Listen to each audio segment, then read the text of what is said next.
Post office में IDC की बहुत ही ज्यादा जोरों शोरों से शुरुआत की जा चुकी है और अभी कुछ लेटर जारी हुए थे। जितने भी राज्य है उनमें अलग अलग जगह पर आईडीसी के सेंटर बनाए जा रहे हैं। आने वाले समय में धीरे धीरे पोस्ट ऑफिस प्राइवेटाइजेशन की तरफ हो रहा है। आने वाले समय में जीडीएस लोगों को बाहर भी निकाला जाएगा। क्योंकि ऐसी अफवाहों पर ऐसी चीजों पर ध्यान ना दे। डिपार्टमेंट कभी भी नहीं चाहेगा कि वो अपने कर्मचारियों को बाहर निकाले। ये सही तरीके से काम करता है तो मैं उम्मीद करता हूँ कि भविष्य में आने वाले समय में ये जीडीएस के लिए उल्टा फायदेमंद होगा। जीडीएस का वर्कलोड बढ़ेगा और वर्कलोड बढ़ने के साथ साथ सैलरी भी इंक्रीज होगी। 3 या 4 घंटे की ड्यूटी के लिए जीडीएस को बहुत ही कम सैलरी मिलती थी। जब से 4 या 5 घंटे वाला 7वां वेतन में इसमें जीडीएस में शामिल किया गया, तब से जीडीएस की अच्छी सैलरी बनने लगी। वो बाहर निकाला जाएगा। क्यों निकाला जाएगा जीडीएस को बाहर?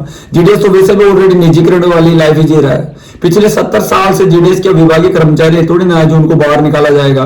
डिपार्टमेंट को तो जबकि फायदा है कि कम सैलरी में उनको अच्छा काम करने वाले कर्मचारी मिले हुए हैं। ऐसे कर्मचारी जो बाहर से अगर प्राइवेट की तरह रखते हैं, वैसे ही डिपार्टमेंट के जो जीडीएस कर्मचारी है वो काम कर रहे हैं, उनको इतनी सैलरी मिल रही है। तो आखिर डिपार्टमेंट क्यों चाहेगा कि इन लोगों को बाहर निकाला जाएगा? अगर डर रहेगा तो किन को रहेगा? जो विभागीय कर्मचारी उनको। आने वाले समय में जहां पे डबल ऑफिस हो, बीपीएम हो रहे, बीपीएम होते, तो इन चीजों का एक कैलकुलेशन किया जाए। जो डिपार्टमेंट ने अपना एक सिस्टम चेंज करने का प्लान कर रखा है, ना कि जीडीएस लोगों को बाहर निकालने का प्लान कर रखा है। सिस्टम को इतना बेहतर ढंग से करना होगा कि आने वाले समय में कोई भी डिपार्टमेंट की कोई भी सुविधा पब्लिक तक पहुंचने में देरी ना हो और उनकी कोई भी कंप्लेंट पब्लिक तक से हमें प्राप्त ना हो। अभी वर्तमान समय में गाइस इतनी ज्यादा कंप्लेंट्स आ रही है, इतनी ज्यादा देरी आ रही है कि काफी जो पार्सल होते हैं वो 6-6, 7-7 दिन के बाद तक भी पार्टी तक नहीं पहुंच पाते। तो आप ही लोग सोच सकते हैं अगर ऐसी स्थिति रहेगी डिपार्टमेंट की तो डिपार्टमेंट को कुछ ना कुछ स्टेप लेना ही पड़ेगा। इसके लिए डिपार्टमेंट ने एक छोटे क्रम में जीडीएस लोगों के लिए ही नहीं बाकी काफी ऊपर के लेवल से नीचे लेवल तक पूरा सिस्टम को थोड़ा अपग्रेड करके तकनीकी के हिसाब से चलाने की कोशिश की जा रही है। ऐसा नहीं है कि जीडीएस लोगों को बाहर किया जाएगा। आप लोगों को पता है कि आरएमएस ऑफिस को बंद किया जा रहा है। क्योंकि आपको बता देता हूं कि आज अगर जैसे आप एक ऐसे बीपीएम हो, आपके पोस्ट ऑफिस में कोई भी पार्सल आता है तो पहले वो क्या होता है कि आरएमएस ऑफिस में आएगा। आरएमएस ऑफिस के बाद वो फिर वहां से सॉर्टिंग होगा और फिर वो अपने अपने डिवीजन ऑफिस या हेड ऑफिस में आता है। हेड ऑफिस के बाद में फिर वो अपने सब ऑफिस में आता है। सब ऑफिस में आने के भी दूसरे दिन डाक वो बीओ में चढ़ाई जाएगी। और ये गाइस सत्य है कि बीपीएम जरूर नहीं कि सभी पार्सल को सेम डे डिलीवर कर देता है। काफी बीओ से जब 5-5 दिन तक पार्सल पड़े रह जाते हैं, 2-2, 3-3 दिन तक पार्सल, तो आप सोचे उस पार्सल को पार्टी तक पहुंचने में कितना समय लग रहा है।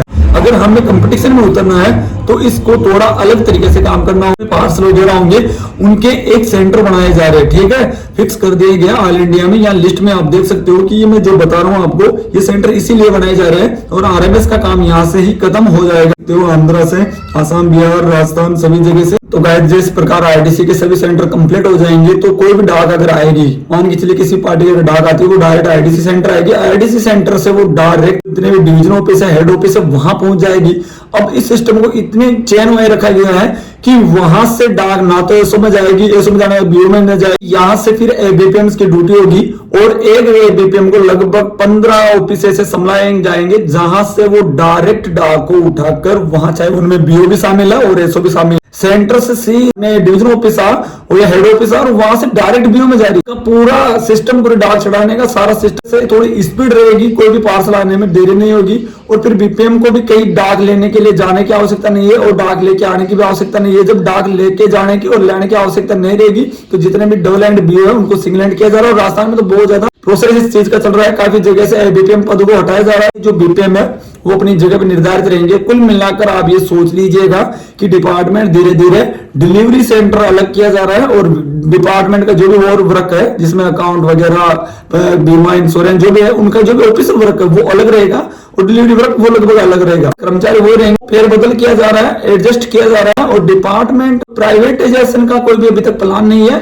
सिर्फ अपना जो काम है, काम करने सिस्टम है उसको चेंज किया है और ये फायदेमंद होगा। डाक अगर डायरेक्ट डिवीजन ऑफिस से अगर बीओ में सेम डे आ जाएगी, डायरेक्ट डाक आ रही है और उस दिन अगर वो डिलीवर होकर पार्टी तक पहुंच जाएगी तो हम अदर जो कंपटीशन है, आज डिपार्टमेंट में देखिए प्राइवेट इतनी कंपनियां हैं, उनसे हमारा कंपटीशन है, ठीक है ना। कंपटीशन में अगर हमें बराबरी करनी है तो ऐसा ही कुछ करना पड़ेगा आने वाले समय में। और इससे क्या है कि बीपीएम लोग है उनके ऊपर थोड़ा इफेक्ट पड़ेगा कि उनको क्या है कि जैसे कोई बीओ में लगा हुआ है वहां पर अगर उनकी आवश्यकता नहीं तो वहां से उनको हटा दिया जाएगा, लेकिन उनको आईडीसी में लगाया जाएगा। आईडीसी में उनका एक ही काम रहेगा कि डाक को लेके जाना और लेके आना है वहां पर, ठीक है। और जितना वो गाड़ी से डाक को लेके जाएंगे वहां उनको 3.5 रुपए पर किलोमीटर के हिसाब से उनको पेट्रोल का भी भत्ता मिलेगा। एरिया ऐसे होंगे जैसे अभी एनडीसी है, ठीक है ना, बड़ी बड़ी सिटीज में एनडीसी लगी हुई है, तो उस समय भी काफी विरोध हुआ था कि प्राइवेटाइजेशन का काम किया जा रहा है, लेकिन धीरे धीरे बाद में सबको एनालाइज हुआ, पोस्टमैनों को एनालाइज हुआ कि हमारे लिए नुकसानदायक नहीं, हमारे लिए तो फायदेमंद है। क्योंकि पहले कोई बड़ी सिटी होती थी,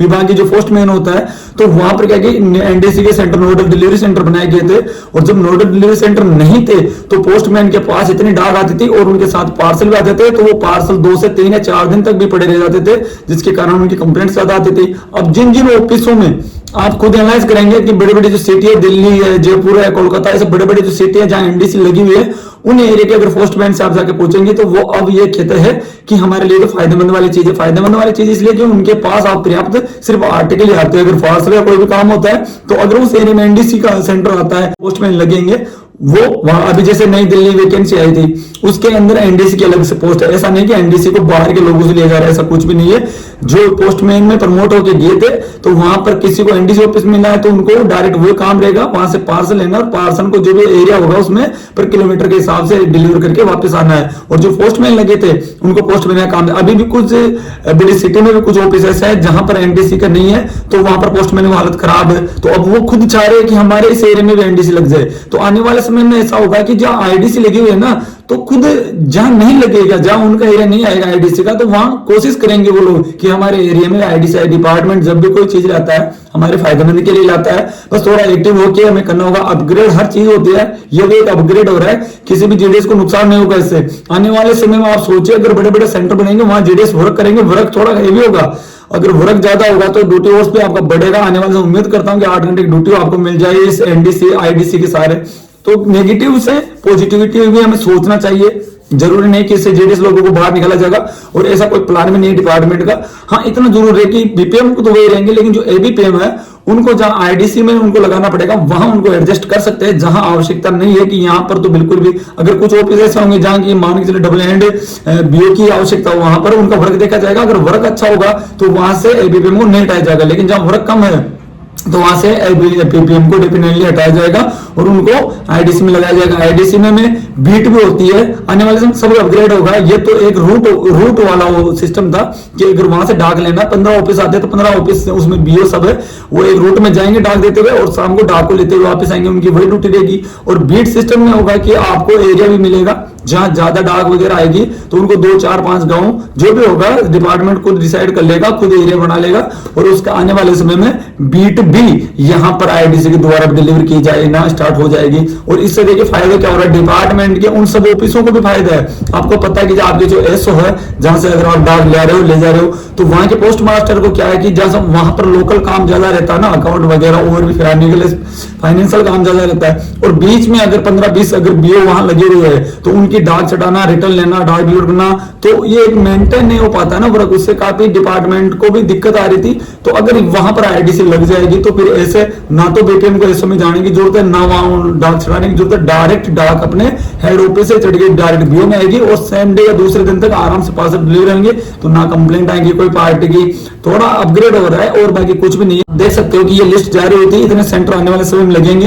इनके पहले यहाँ पे डेट दी गई है 31/3/2025, तो इनके डिलीवरी सेंटर को फिक्स करने की डेट रखी गई है। फिर डिलीवरी सेंटर, इनकी बिल्डिंग सब कुछ लोकेशन देखना होगा। ये जो भी डेट दी गई है ना इसमें, ये धीरे धीरे आने वाले समय में सिस्टम को अपग्रेड करने का काम किया जाए। ग्रीनफील्ड डिलीवरी सेंटर भी बनेंगे और ब्राउनफील्ड डिलीवरी सेंटर बनेंगे। अलग अलग प्रकार से अलग अलग डिलीवरी सेंटर का डिपार्टमेंट आने वाले समय में फाइनलाइजेशन करना है, उसके बाद अप्रूवल होगा। कंस्ट्रक्शन ऑफ बिल्डिंग यानी बिल्डिंग बनने के लिए भी अप्रूवल होगा।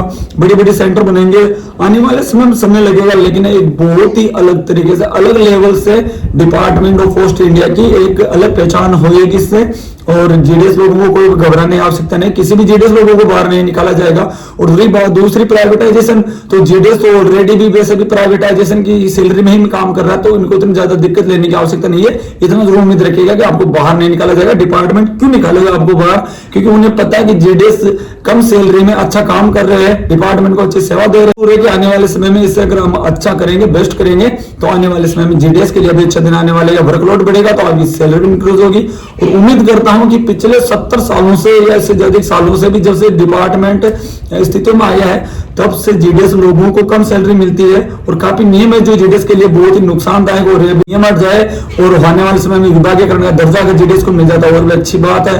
बाकी काफी ऐसे हमारे कर्मचारी है जो जीडीएस में आए और रिटायरमेंट होकर चले गए, इस जंग को लड़ते हुए रिटायरमेंट होकर चले गए, लेकिन वो भी एक विभागीकरण का दर्जा नहीं ले सके और ना उन्हें पेंशन मिलती है ना उन्हें कुछ सुविधाएं मिलती है। तो उम्मीद करता हूं कि आप इन चीजों पे ध्यान न दें, अपने वर्क पे फोकस करके, और फायदा सबको होगा। कुछ चीज का नुकसान होता है तो फायदा भी होता है और आईडीसी से डेफिनेटली हम लोगों को भी फायदा होगा, जीडीएस लोगों को भी फायदा होगा। ये वीडियो आपको कैसा लगा, फिर भी अगर आपको लगे कि शायद ये गलत है या सही है तो आप कमेंट करके हमें जरूर बताना। मिलते हैं नेक्स्ट वीडियो में, तब तक के लिए बाय बाय।